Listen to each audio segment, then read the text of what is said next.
these are remarkable pictures, one snapshot from one English city, but they will be replicated in cities across Europe and I'm sure in the United States as well, because the flow of refugees that took place, that happened from 2011 onwards, really, and really accelerated through 2014, 2015 in Europe, displaced many millions of Syrians, and many of them went to European countries and actually profoundly shifted the politics of many European countries. You'll remember it was the former German Chancellor Angela Merkel who said, I think in 2015, "Wir schaffen das, we can do it," which she effectively opened Germany's borders and prompted a massive, massive flow of refugees, many of them from Syria, fleeing that brutal civil war.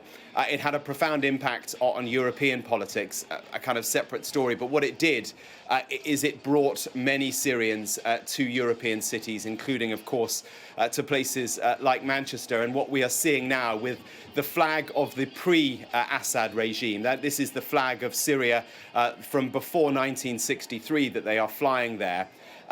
Is an extraordinary moment of celebration. And many of these people will now think about the prospect of returning home. Many of them will not. They will have made new lives in their new homes, but they now have the option to be able to go back to Syria. Many of them will not have been able to go back because they would have faced persecution or worse under the Assad regime. They can now go back, which is a remarkable moment for so many people. If you'll allow me, I'll just tell you that I spoke overnight to a man I've been in close touch with since I first met him at Budapest train station in Hungary in 2015. His name is Bashar al, and his story is one of so many replicated across Syria and now across Europe, because he was one of the millions that fled on those boats that went, you'll remember, from Turkey to Greece, across into Europe, those small dinghies that we reported on for so many years that came into those Greek islands.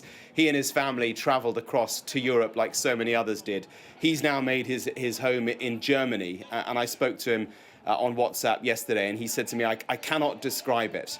The whole population has been saved. We have not been able to sleep. I couldn't imagine that this would happen so quickly, and I think those views from Bashar Shikani, a young guy who is now fluent in German, lives in Germany, but has the prospect, if he wants to, with his family, to be able to return to his birth country, to his home country. Those views will be replicated by so many people, so many Syrians now who were forced, I should say, to flee the Assad regime. Yes, Mark, and just briefly, look, in amongst those Syrian flags, there are Palestinian flags, and it is just a reminder how rapidly the region has changed in recent months. Yes, of course, violence has been meted out to innocent civilians in all places there, but it's incredible, isn't it, that somewhere like Syria, that seemed to be stood still for such a long time, has suddenly, in front of our eyes, changed like this. It is utterly remarkable that this has happened in just 12 days, and it has taken, I think, everyone by surprise. And look, we must focus on the politics, the geopolitics, because I think one of the reasons, Matt, that this has happened at this moment right now is because of the power vacuum that we are seeing in the United States. We are in an unusual transition period. Transitions in the American presidential system happen, of course, every 4 or 8 years, depending on whether the administration changes. But this one is unique because of the people, because Joe Biden is frankly the lamest of lame ducks. And Donald Trump is an unusual leader. There's no two ways about it.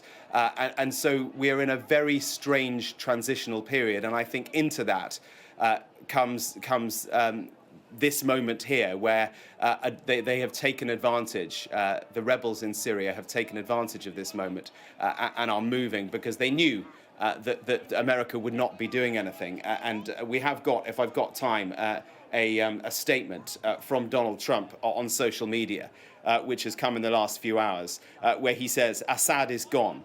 He has fled the country. His protector, Russia, led by Vladimir Putin, was not interested in protecting him any longer. There is no reason for Russia to be there in the first place. They lost all interest in Syria because of Ukraine, where 600,000 Russian soldiers lay wounded or dead in a war that they should never have started. It goes on. It's a lengthy statement from Donald Trump. Remember, he's not even the president yet. He won't be president until the 20th of January, and yet he is already inserting himself and his American foreign policy into this moment in the Middle East. But at the same time, as he said yesterday, Syria has nothing to do with us. Very interesting times. We'll see how the incoming Trump administration chooses to play this.